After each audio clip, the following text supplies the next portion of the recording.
Dear students, today we will study some more theorems on the subgroups.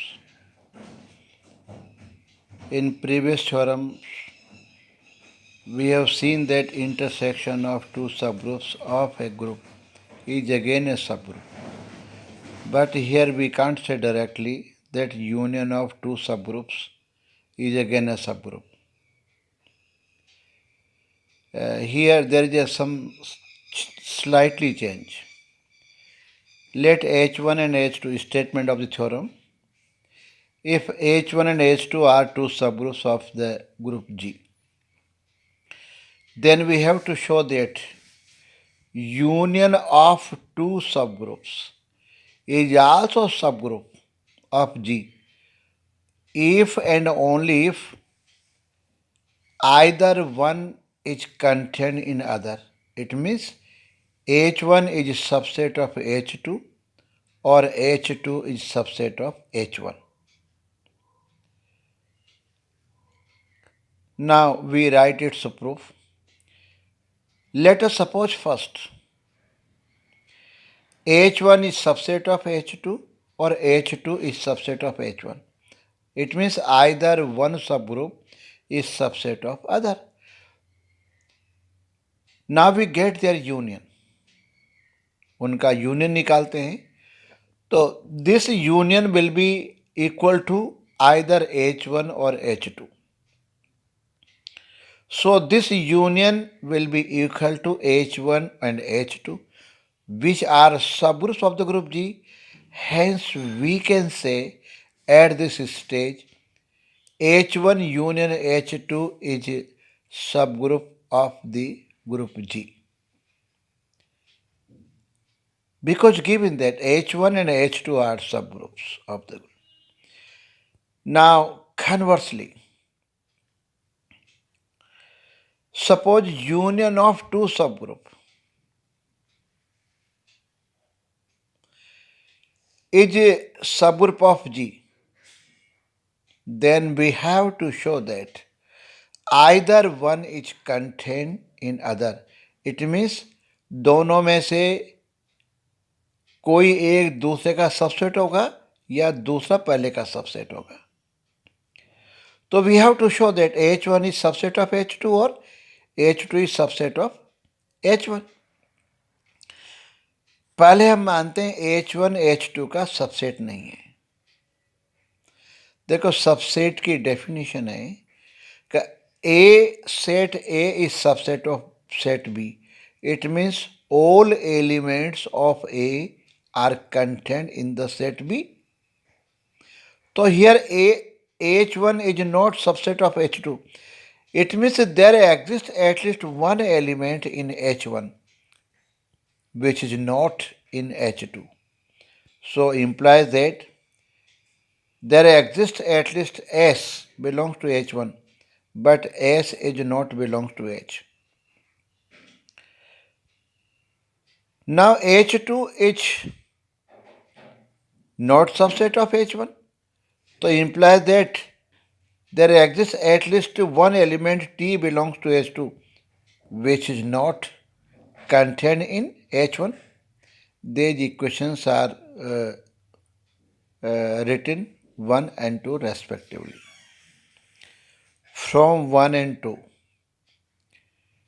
we say that S and T contained in union of H1 and H2.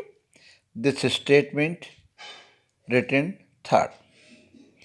Since H1, H2 is a subgroup of G, so due to closeness, ST contained in H1 and H2. This element is set HK. So this K will be equal to ST, which is one element of H1 and H2. So it means this ST or K will be contained in H1 or H2.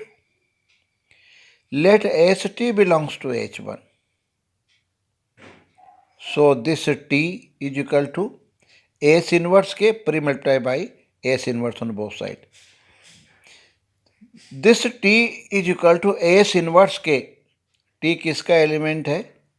T element है यहाँ पर हमने लिया था H2 का, पर यहाँ पर H1 का एलिमेंट आ गया है, which is a contradiction because this element should be is contained in H2. Hence the theorem. Normalization of an element in a group. It is a very powerful theorem which can use, which will be used in many other concepts. Let N be, capital N be subgroup of the group G, and we consider any element A, small a, belongs to G. Then we construct a set Na equal to set of all those elements of G which are commutes with Ax equal to xa, मतलब A के साथ commutative property follow करते हैं, G के उन elements का set है, तो Na is said to be normalizer. We have to prove that, we will prove that कि every normalizer of an element is a subgroup of the group G. Now, in proof we write that GB is a group or N be normal subgroup of the group G. We pick one element A belongs to G. We define Na, X belongs to G such that Ax equal to Xa is a normalizer. We have to show that Na is a subgroup. Since identity element of Na belongs to Na, because Ea equal to A, this element identity commutes with A. Hence we can say this element is not, this set is not empty set. So first condition to be subgroup is satisfied. Now we will use NS condition. We consider two elements X and Y belongs to A. Then we have to show that X, Y inverse belongs to Na. So Ax and Y belongs to Na, so they will commute with A. So Ax equal to Xa first and Ay equal to Y belongs to, we pick second. Pre and post multiply by Y inverse on both sides. Then we have to Y inverse A equal to Ay inverse. From this step we can say Y inverse belongs to Na because Y inverse commutes with A. This statement is marked by 3. Now A x y inverse. If this element commutes with A, you can say that by NS condition we can say subgroup. So A multiplied by Ax y inverse. Ax y inverse are elements of G. So due to associativity, we can say Ax pairing. Ax equal to Xa by first. Again associativity Ay inverse. Again Ay inverse is equal to Y A inverse. Again using associativity Ax y inverse A.